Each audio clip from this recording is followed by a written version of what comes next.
know what time it is. It's gonna be like our black and white pantomime version. Yeah. It's tea time, baby.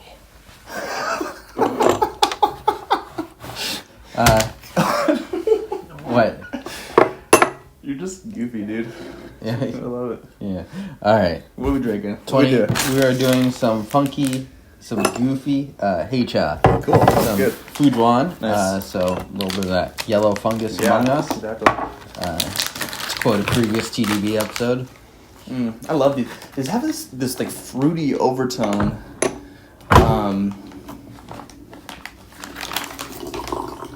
Yeah, no, it really does. It's like fruity and yeasty. You know, it's like raspberry fruit leathers. That's what this thing smells like. In here, at least. Yeah, and I mean, smell this too. I mean, I'm not going to say it doesn't smell like raspberry fruit leathers either. Smell good. We drinking it.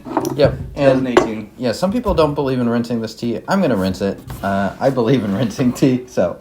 I'm a rinse. Yeah. Proponent. Only for our super fans will we drink the rinse. Paid access. Yeah. Paid access only. Only rinse. All right.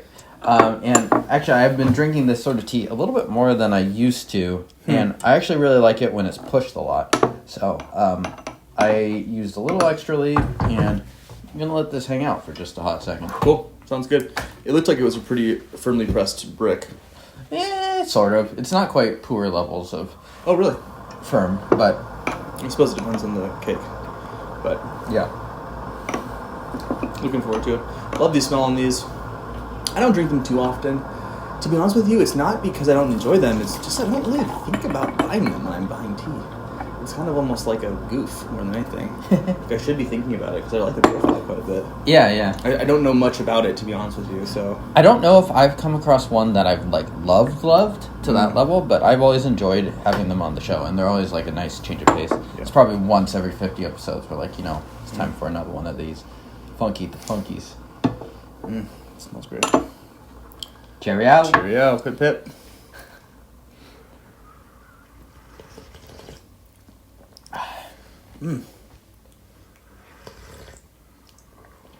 How close would you say this tastes to how it smells? Not very much. I think it's a little bit more roasty in terms of the flavor profile compared to how I'm getting on the nose. It's very sweet. I mean, there's... not very much. That's too extreme. I definitely can taste what I had smelled. But... Okay. There are flavors in here that are a lot more similar to what I would call like a black tea and like a Oriental beauty kind of flavor. I agree. Yeah, it's a lot more. It resembles a lot more oolong than it does like funky ripe or something like that. Absolutely. Nice texture. Yeah, if I was drinking this blind, I don't think I would be able to pick up that it was a fermented tea, and. Even though it hasn't been, 2024. God, time flies, 6 years. Hello, everybody. And this one's a weird one, too, because this is, like, inoculated with the thing. So, I almost, like, I don't know. Yeah, this is one of those weird teas that's, like, so good. I don't know if I've ever properly, totally understood how exactly it's processed and, like, what to expect as the tea ages. Like, it's very... so anyways, but it is kind of one of those fun little novelties that you run into once you get deep enough into tea. Yeah, and I'm sure there are people who are doing this in an artful way that you and I would be highly impressed by. And then there's us. Cheerio.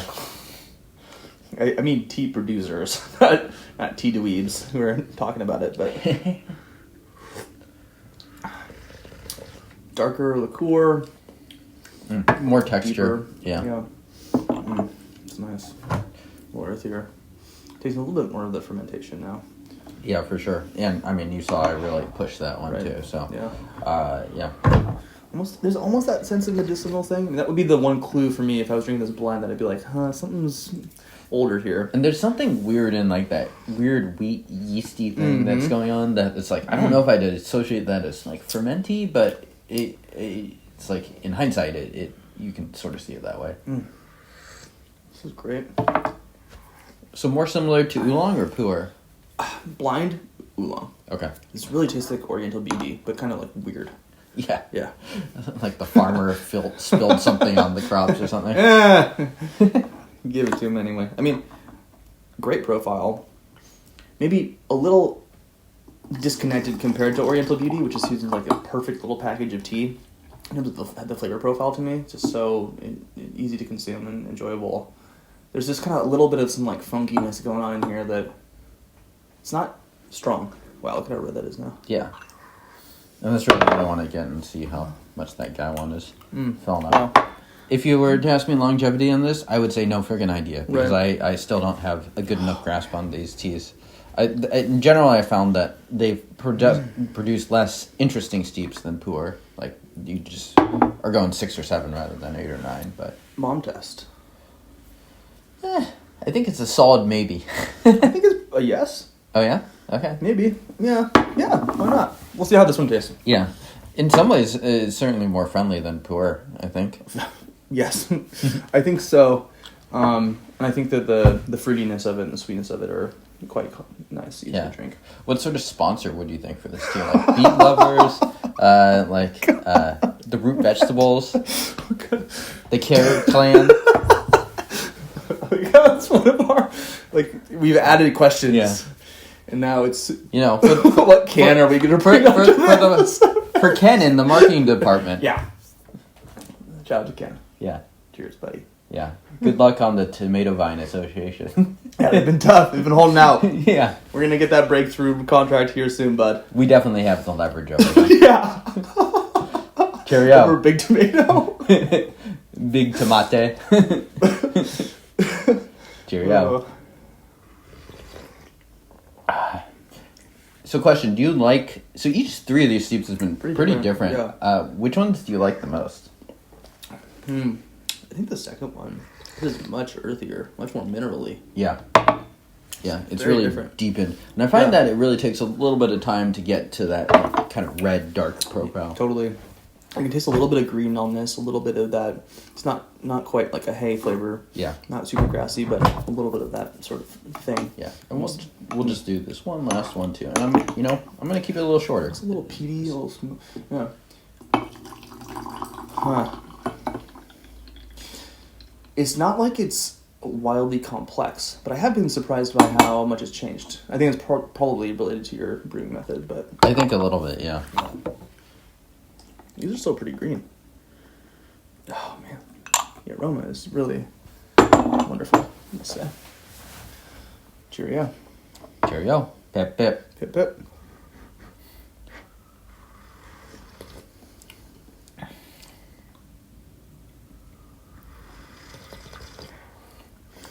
I've reconsidered my mom test. I think you could brew this in a more friendly way. I brewed this in like the hardcore tea nerd way, rather than like if I did the same brewing for like oolong or pu'er, it'd be straight up nasty. Yeah, it'd be bad.